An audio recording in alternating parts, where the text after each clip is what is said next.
Well, hi, I'm Kris Morash. Okay, and where's your home? We live in Hackett's Cove. And you were brought up? Westover. Westover. Yeah. What all do you do?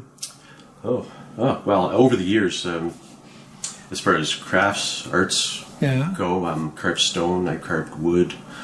A lot of metalwork. I enjoy metalwork as well, and rebuilding old vehicles.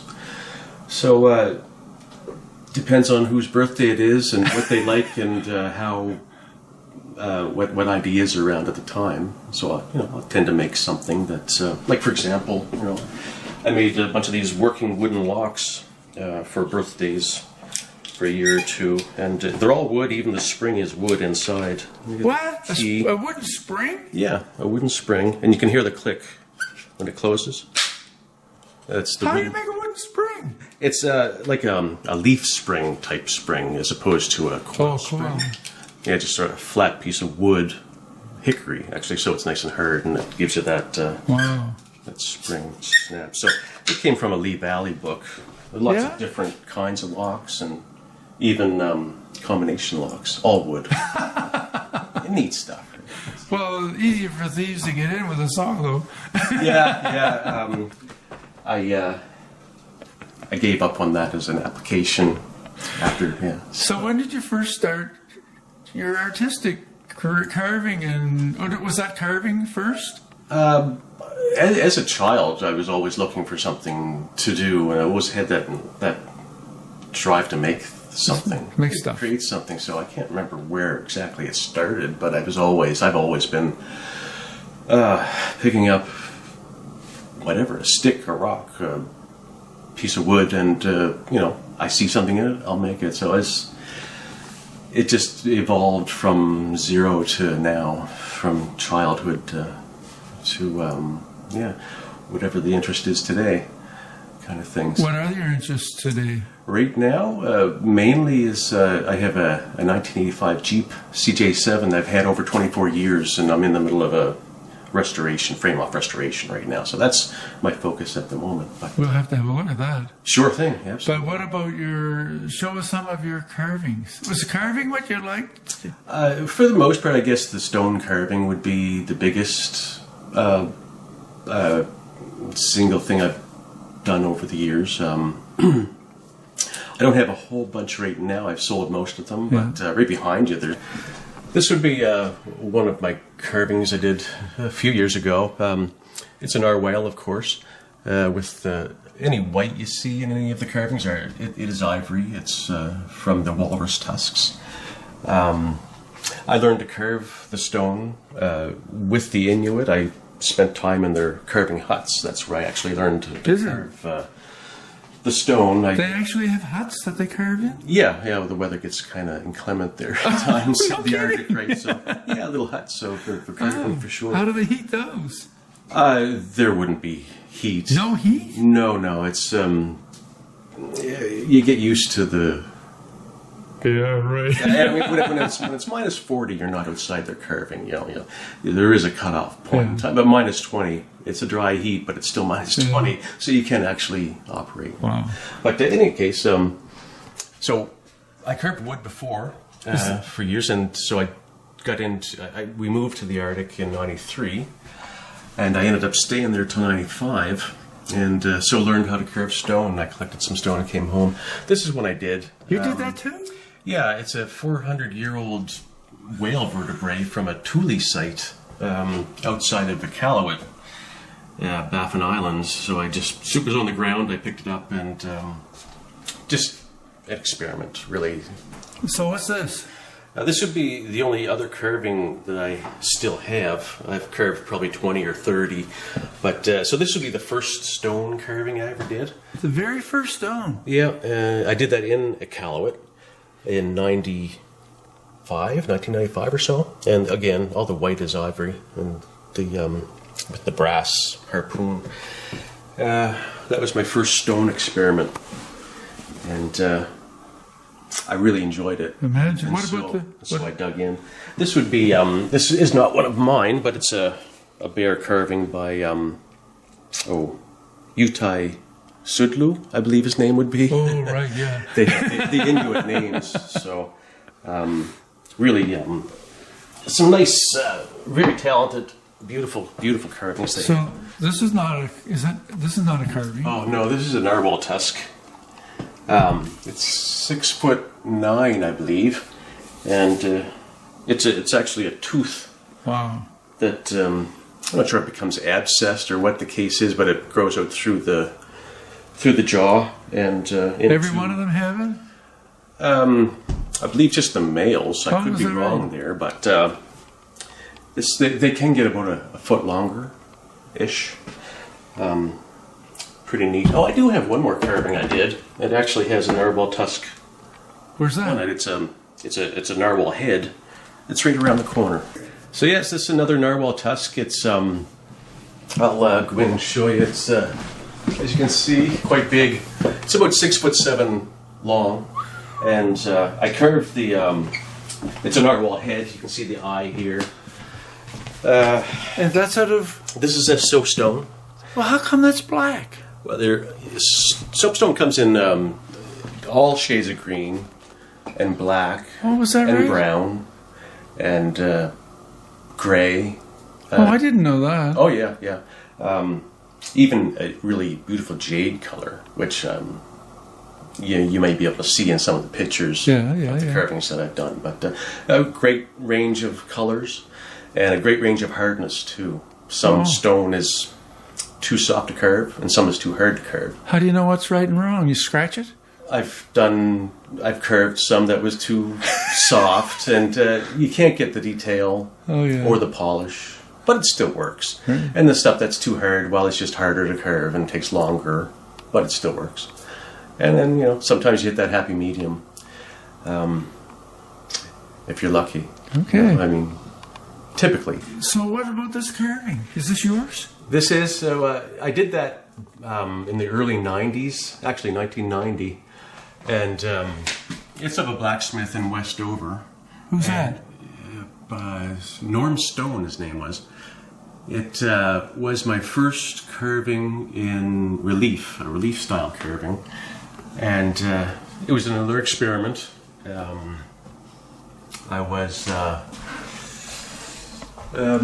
I bought a book on how to carve wood and so that was your education? Yeah, everything is self-taught. I grew up in Westover. At the time, it was a pretty isolated fishing village. Yeah. No internet. Internet. When I grew up, there was no phone. yeah. Well, there you go. Things change. Yeah. And so, if you want to learn something, you go out and. Yes, I know. You work with what you have. Yeah, instead of fiddling our thumbs with a piece of 3x5 and there was instrument. There was no Netflix back then. There was no internet, so you really kind of had to. So, do you have any other carvings? I've sold everything that I've had. Yes, there is one more. Well, I've seen this before. This, this one was, I carved it. My mother owns it now. I went and I borrowed it for the day just to sort of add to something to show. But this is two polar bears fighting, obviously. And it was one of my first carvings in stone as well. Wow. First or second. I just loved the way it worked. And I couldn't stop carving it. So soapstone is very hard to get around here, as you can imagine. We don't have it here, do we? There may be a bit here and there. It's hard to say. I think in Cape Breton there might be a bit. There's a lot of marble there as well. But can you carve marble? Oh yeah. That's hard, isn't it? It's nice to carve. Is it? Yeah. It's. What do you use? It chisels. And it doesn't break? You have to be careful. There are techniques that you have to use to do that. But soapstone is one of the oldest stones on Earth. It was made pretty much when the Earth formed, like 4 billion years ago. And it's kind of petrified rock, basically. So it's kind of an interesting point, I thought. But outside of Cape Dorset is one of the biggest veins of soapstone on Baffin Island. Wow. And they actually mine it. It's just for purposes of artists? Yeah, they have the certain Inuit guys, that's their business. They go up there with their boats, a couple of 100 miles around the tip of Baffin Island to this very remote site. And they'll have their generators and their jackhammers, and they'll drill holes and cut. Are they allowed? Oh, yeah. Can anybody? That I'm not sure. Okay. But they mine it, and they'll bring back, thousands of pounds over the course of the summer, and then they'll sell it. And even in the Arctic in the 90s, it was about $1 a pound to purchase the stone from these guys, and then you had to ship it down to Nova Scotia or wherever else you wanted. So just a piece of stone, maybe 50 pounds is going to cost you, $150 just to get it here, and that's minimum. Now I'm sure it's probably $2 or $3 a pound up there. Yeah. So yeah. And after the price of gas the other day. Yeah. I don't. So what about the wood stuff here? Oh well, these were just experiments with pieces of firewood, really. If I saw a neat piece of firewood, I'd just put it in my lathe and... I guess I'll bring some of my wood down. Yeah, well, if we ever run out of wood, we can burn it, I suppose, to keep warm. Oh, yeah, right, like fun. Yeah, just, again, experiments. So you have a wood lathe? Yeah. And a metal lathe? Yeah. And a milling machine and for shaping metal. Yeah. And all the welding gear. I love metalwork as well. Okay. What about this canoe over here? What's Kitty's name? That would be, I guess it depends on the month, I suppose, but lately she's been called Fatness.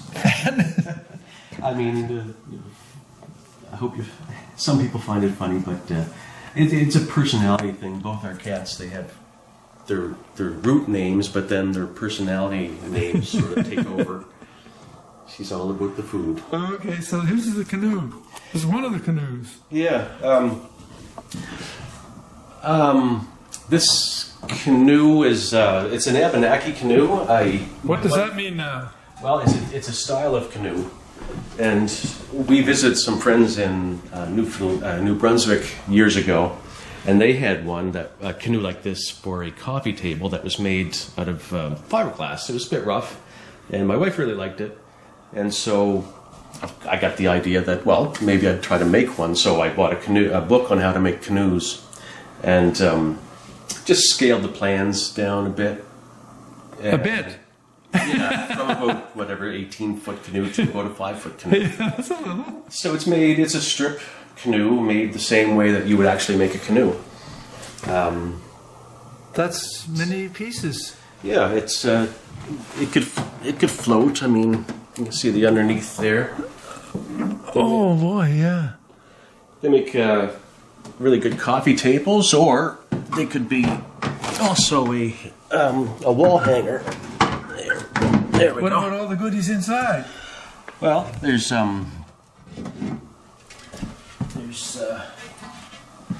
this is made by an Inuit in Baffin Island. It's a caribou antler with ivory pegs. Wow. Kind of neat.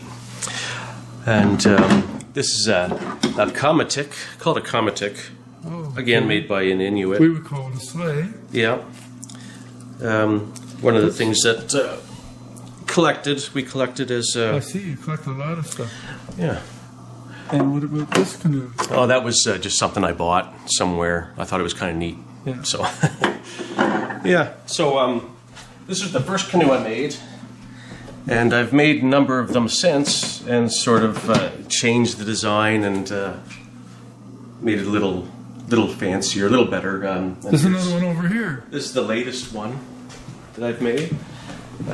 Much the same, but I added some oak ribs. Oh, yes. And yes. a nice railing here. Yeah. What about the other pieces? So my wife's grandfather carved the birds. We have who was that?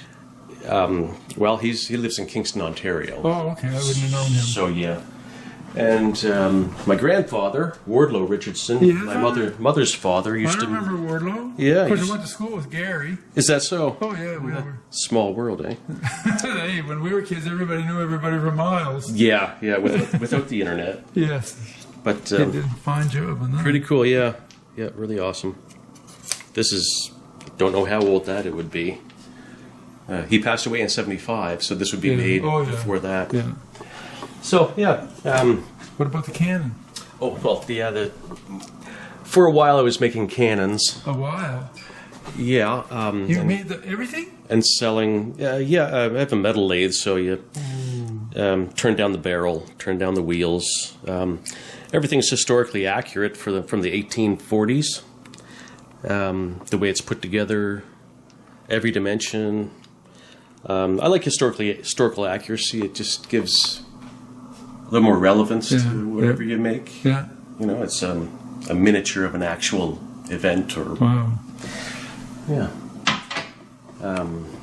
What's the album here? Okay. This is just an album of a few of the carvings that I've done over the years. We have only pictures left because they're mostly sold, but as you can see, this is the narwhal tusk. Oh, nice. We have pictures of that, and this is the hunter. Oh, right. That I did. We kept a couple. This is the one that's... This is the one around the corner. Yeah. It was an experiment. Extremely hard to carve, like way harder than any soapstone. It's amazing. Pictures are difficult. I know. This is almost 3 feet tall, wow. And there's a polar bear. You can see a walrus with the ivory tusks, and the flukes of a whale diving down, piece of sea ice. These are carvings that I sold. I had a guy who was selling them for me, and I couldn't keep up for the longest time. And eventually, with recessions and whatnot, it became just more difficult to sell. So, luckily, every artist knows. Every artist knows about 2007, 2008. Yeah, we do, unfortunately. Yeah. This guy, this is a walrus. This is sort of during the carving process. This is after he's polished. Wow. And so you mean you go from that to that just by polishing? Yeah, in a big vat of water. It's a water sanding process, and you go from about 60 grade sandpaper down to 3,000 grade sandpaper, and it's a long process to polish it. And you don't have any fingernails or fingerprints left when you're done. But these tusks were about 6 inches long, and they're all ivory, of course. He was probably about 70 pounds. Wow. Really, really big carving. Don't want to drop him. No. And this is before stone, and this is after. And he's a hunter with a harpoon, of course. And the base. I like to have some of the raw stone to contrast. And this is during the sanding process. You can sort of see it's smooth, but it's dull. Right. And just as you go to finer grade water sandpaper, it takes on a real beautiful shine. This is almost a 2 foot tall carving, and you can see the original stone. Yes. And it's all one piece. I left the side sort of an ice wall here, an ice passage that he's walking through. He's dragging a seal behind him. And again, all one piece of stone. I love to see the contrast between the two. And there are lots of other carvings, but unfortunately, the pictures don't do them justice. I know. So you did other things. Yeah, this is a cannon I made. It's 7 feet long. I didn't turn the cannon itself down. This is a commission. This gentleman wanted me to make the carriage for his cannon. So these are 3 foot wheels, and I made them the way that the wagon wheels used to be made, by welding this steel rim together a little more than an inch in circumference, smaller than the wheel itself. Smaller? Yeah, and then you build a big fire, get some coals, and you heat the rim up. It expands. Yeah. You drop it over the wooden. Pick it up? Very carefully. Yeah, with tongs. Okay. Yeah, metal tongs. And it just slipped over the wooden wheels that I had laying down, and then with a garden hose, I cooled the steel rim down very quickly, and it shrunk around the wooden wheel, and you could hear the cracking and the tightening as it did so. And that was a great... How long ago they did that?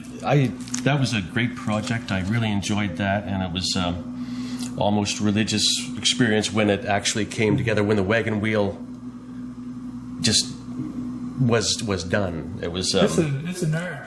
Yeah. Wagon wheel. Yeah, and it just, they work out beautifully. I mean, it was one of those great feelings, you know. And he fires this one. Oh, it's a working cannon. Oh, I gotta see that. Yeah. Is he nearby?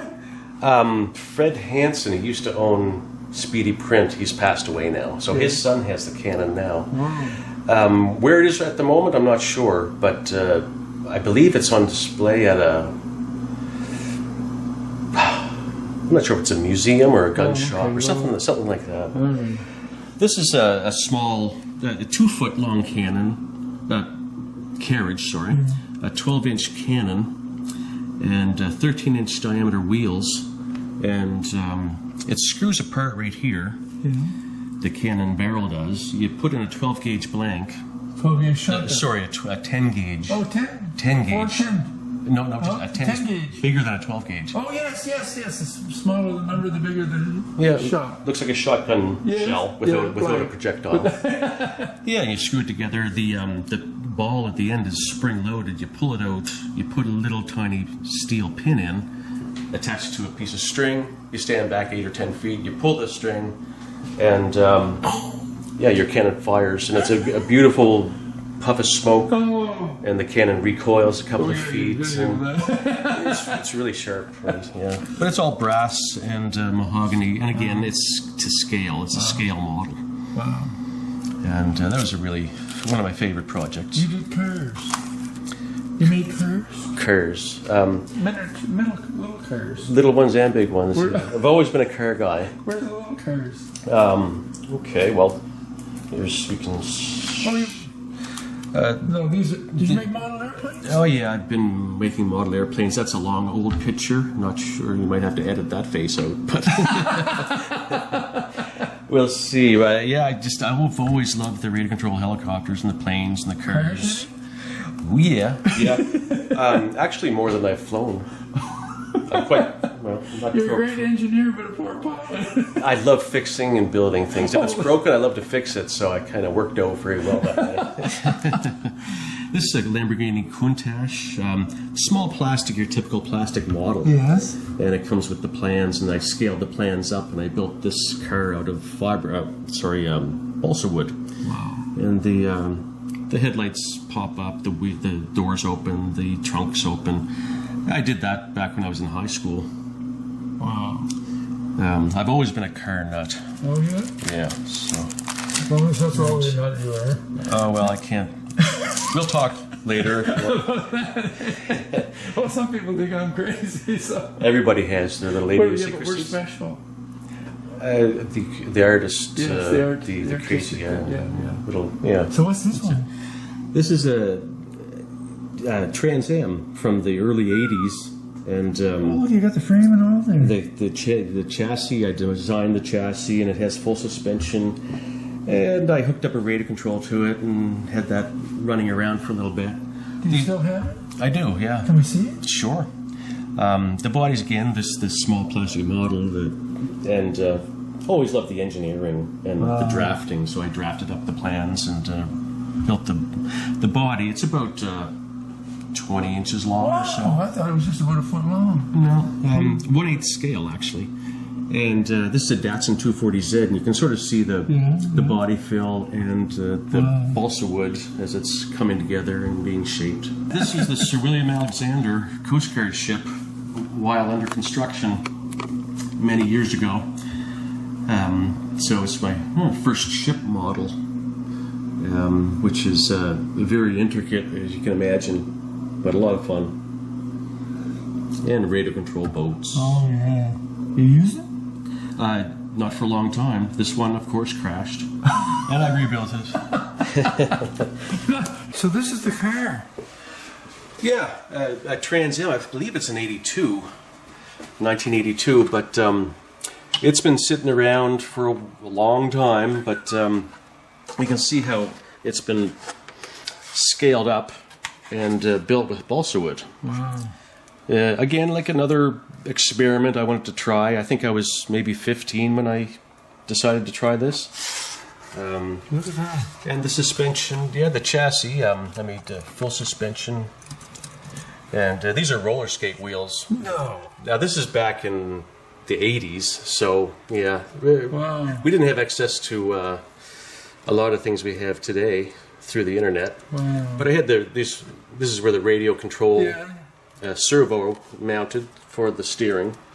And this is, it was a band-powered rear wheel. It has brakes and it has suspension adjustment. It has bearings in there, and a lot You're of genius. a lot of fun. I just love mechanical. The radio control helicopters, for example, they're just such a beautiful mechanical machine. And this is a Datsun 240Z. Yeah. Again, it's the same process. Oh, No, I didn't make a your chassis. wheels fell off. Yeah, the wheels fell off this one. I didn't make a chassis for this one, but I did try different construction techniques when I made this. Lighter, just as strong, just experimenting. That's a lot of work. My dear. I loved every second of it. But, and I made a Lamborghini Countach. Did you do that? This is this is just natural. This is an actual walrus head with the tusks. Wow. I was told that they don't get a lot bigger. They might get a little bit bigger, but this is pretty much, close as you can get. Right? As with the largest. So what's the horns? Those are muskox horns. There we go. This is a muskox horn, and you can tell it's a female. How come? Because of this ridge here. It would have hair. In the males, this grows right together. Oh, So it's all so one they piece. butt heads. They can butt heads a lot harder than the females. Yeah, the girls. But this, That's nifty. these, the horns themselves can be curved. So I've seen them curved, and when polished, it's a gorgeous yellow with a black tip. The color is excellent. It's really nice. But I had intentions of getting a piece of soapstone and carving the head and mounting this on the soapstone head. But You gave up that, did you? no, it's just a lot of people get bored. It's not a problem with me. So where's your Jeep? The Jeep is in the garage. we Surprisingly see it? enough, yes. Absolutely, let's go look. All right. This is a 1984, actually 1985 Jeep CJ7. I've had it for over 24 years. And so right now I'm in the middle of a frame-off restoration. The body is going to be done, the plan is to be done next year, from the frame down this year. So I just put the body back on the frame last week. Everything was sandblasted, completely cleaned, and then coated with a marine paint, and then color-coded. So I should never have to bother with this again in my lifetime. It'll never rust again. Wow. So the frame is done in some small pieces. We have the front differential, the rear differential over there, and some other parts that need How to do be... you know how to put it all back together? Well, that's a front differential. That's a rear differential. That's not what I asked. This is a steering part. This is a brake part. A lot of common sense. Now, if I were to take apart a new car, I mean, there are so many sensors and different bits and pieces. This is a relatively simple build. There are only a half a dozen wires under the hood. There aren't computers and sensors and electrical things. But it's just such a fun, great vehicle to play with. And it's my tribute to Canada, as you can see. That. I painted the doors a few years ago for Canada Day. And the response was great, and I liked it. So It'll stay. I'm going to go with the Canadian theme for the Jeep itself. And so it will be back together. It will be running within a month. Oh, wow. No problem. Well, maybe 5 weeks. Depending on whether you need... What's this engine? That's not a... That's the engine that came out of this. And it was getting a bit tired, so I put a different engine in it. Is it the same year? It's, yeah, pretty much the same. They're the same within a few years of each other. They're all compatible. Yeah, so... This one will last longer? It will... I drove it. It works fine. It sounds nice and smooth. It'll get me going until I decide to do something different. You have a super garage. This is my my safe place. When I want a safe place to be, I come out here and just... This is the doghouse. I love the doghouse. I'm all about the doghouse. It's just everybody has their Zen place. Yeah. This is mine. Wow. I just enjoy it so much. There's so much to do out here for me, and always need to be doing something. Love to be busy. So yeah. Some of your crash jobs? Yes. Actually, they've been. Do you fly anymore? I haven't for so long. Right around here, there aren't a lot of great places to fly. You really have to make a day of it and go somewhere. And you need a seaplane. But the helicopter's a little easier. You don't need a runway. Oh, there's a helicopter. Yeah. They're a lot of fun. I'd love to see you fly them. I can hover and fly around a little bit, but... You should have a video camera. Again, that's...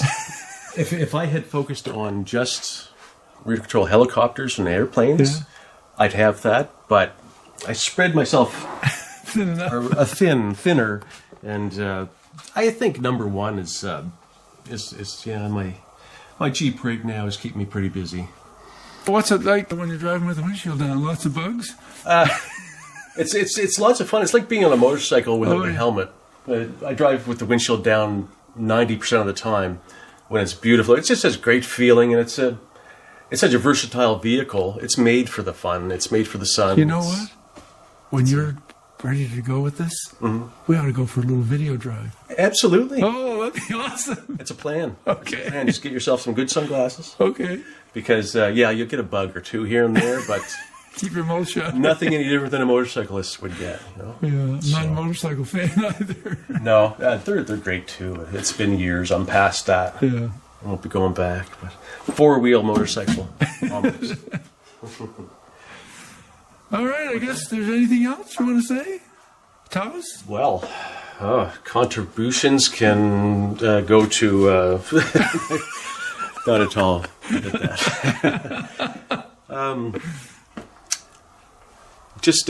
It's been a pleasure, Ivan. Thank you for coming by. And, you're welcome. A little exciting here. I can't wait to see the end results. Yeah, folks will really appreciate this. I think it's a great idea what you're doing.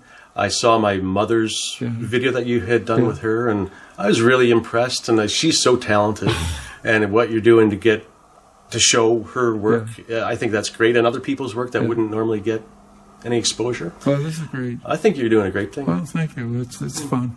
Yeah, I bet you so. Yeah. I bet you so. Well, looking forward to you when you're ready to roll. And our Jeep ride.